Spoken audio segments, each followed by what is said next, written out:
After the United States Congress had access to the data from the Stanford Research Institute and from universities all over the country and all over the world, they were terrified of what would happen if we all developed the powers of our minds. It was clear that we could remote view, we could see into the future and into the past, we could find, missing airplanes and anything you can imagine with our minds. And they actually did a smear campaign with the media to discredit what they had discovered, because they didn't want us to know how powerful our minds really are.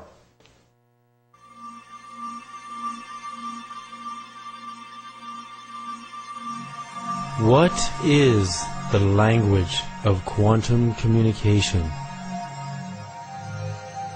How does the universe communicate from subatomic particles, wavelets, superstrings, atoms, planets, to stars, galaxies, and all living beings? Is there a communicative symphony happening all the time that remains invisible to our current technology and awareness? What if we understood its secret? Oh my God, we would know how to talk to the Creator, nature, science, and each other, and interstellar civilizations. Are we in communication before we meet in person? How do we as human beings communicate with each other? How do we find our true love, life partners, our soul matches, our families, business partners, our careers, teachers, and life purpose? And how do we find God?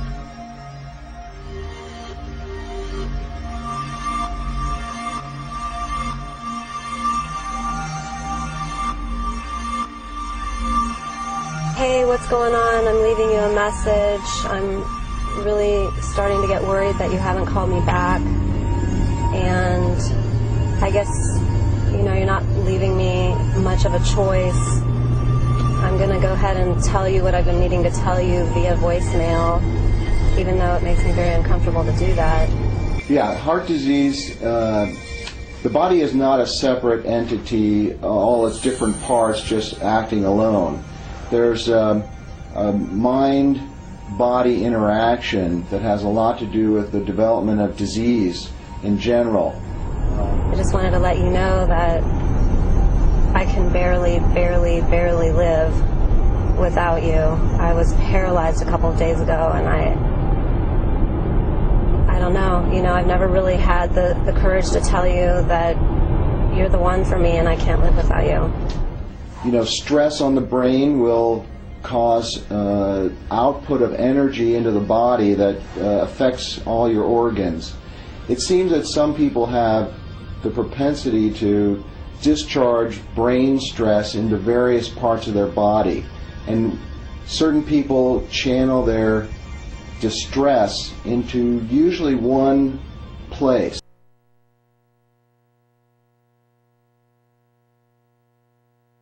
Watching The Echo on channel 4, and this is episode number 14. Like I said, I made an announcement that this is the last show that Jennifer is on it. We are very sorry to hear that, but let's ask her the reason. What is the reason, actually, Jennifer? I have to work at night now. And welcome to our show, by the way. Oh, thank you. You're welcome. Okay, so we will still be in touch with you. There are monthly meetings and things like that regarding this show, and you are more than welcome to attend in those meetings. Thank you. You're welcome. And show must go on. The other thing that I wanted to point out is that right after this show, there is a 9/11 Truth. Sorry, Cincy 911. I made a mistake. They don't call it 9/11 Truth anymore. Cincy 911, and they will actually deal with the September 11 investigation, what happened on that day. This show is more, it could investigate 9/11, but we basically go through the bigger thing. Not because 9/11 wasn't big, but 9/11 was the gate to something bigger, and we try to talk to you about that. So the clip that you just saw is trying to explain what is mind and what is matter, and what is the role of human being and in this matter. If you noticed, they said something about heart is very important, as important as brain, which is very interesting because ancient Egyptians actually thought that heart was the center of consciousness, and brain was just kind of like a basically a radiator that cools off the body. That was very interesting because now they're saying that actually heart in a way is very connected to our brain. And how did they know that? I don't know. Even though, as you know, brain is not a radiator, but maybe because we got these phrases like just be cool, or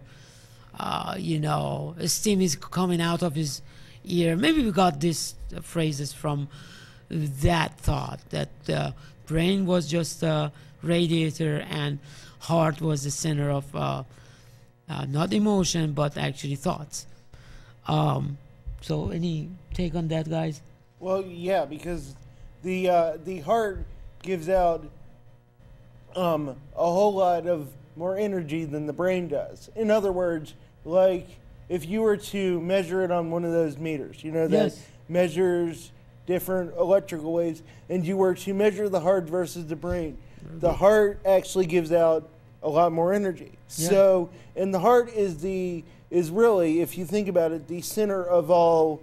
I guess the key to achieving what you would call consciousness, because if you have a bad heart or whatever, then consciousness is harder to achieve because you're giving out less energy. So that is why the heart is actually probably more important to the brain as far as achieving consciousness, Yes. just because of the energy output in which it gives. Mm-hmm. Very good point. Very good point. I really enjoyed that. As a matter of fact, you will see in the clip in that movie that it is true. Heart produces more energy than brain. Well, when you go to the emergency room, if your heart is stopped, they shock it with the paddles that generate electricity to get your Yes. heart going again. Yes. So your heart is, in a sense, run by electricity. And also, I think that we've discovered in modern science the connection between the physical heart and the emotions when we started doing heart transplants on people. There are instances where one person really, really likes peanuts and they die and they give their heart to someone who wasn't a particular peanut fan before, but then they love peanuts after they get that person's heart. Wow. Another woman got a heart transplant from an individual who would always give gifts to her family members, who loved to give gifts to her family and friends, not just at Christmas and birthdays, but just as something to do throughout the year, really for any reason. And so when that woman got a heart transplant from this other lady after she had passed, this woman began to give gifts to her family. And this is something that I'm familiar with more on the medical side because my mother is a nurse. So she's relayed some of this information to me. She used to work on the surgical floor. So there is some there is definite hardcore scientific backing. I think we have rediscovered maybe some of these truths that were held a long time ago, Yes. rediscovering them in this modern age that we live in. Yes. Very true. And any take on that, Derek? It's just it's hard to understand that stuff. I mean, it your mind is what you make of life, and the quantum True. physics. It's like this cup is here, but it's also in another dimension, and it's only there because I Because of accept the it's potentiality. there. Yeah, exactly. I mean, and you know, I mean, the more I try to wrap my head around this stuff, you know, it's like it goes against everything that we understand, you know, and it's like it's definitely that the information they don't want us to know. Yeah, exactly. And what I found particularly interesting about that clip is, once again, the globalists knew about these facts 13 years before the atomic bomb. So it's just another example of these people suppressing information and basically doing policy in order to get their own means met at the end of the day. You know, definitely controlling agenda and letting people only know what they want them to know. So that is why it's very important for people to start thinking for themselves and to just really just realize that there's a lot more out there than what is being told, and just start to think and investigate for yourself. Yes, exactly, absolutely. Let's move on to the next clip. Clip number 2, if it is ready. It's talking about the same thing, and as a matter of fact, you will learn more now in the next clip. It's really ironic. Some people get back pain from stress. Some people get chest pains from stress. Some people get ulcers from stress. Some people get back, upper neck and headaches from stress. This is all channeled energy and distress from the brain going to various parts of the body and manifesting as physical findings and signs from essentially brain stress being channeled elsewhere, because the brain, I think, has only a certain capacity to hold on to nervous energy, then it has to discharge it into the body. So there's a definite mind-body connection.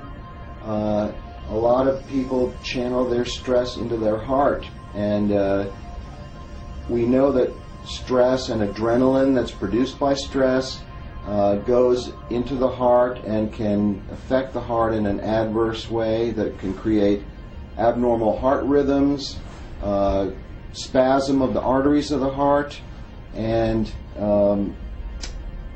clogging up of the arteries of the heart due to adrenaline causing platelets, which are the blood clotting material in the body, to coagulate. Adrenaline does all that, and in addition to spasm of the arteries. You see, the heart is an electrical organ. It produces by far the strongest source of bioelectricity in our body, up to 40 to 60 times stronger than the second most powerful source, which is the brain.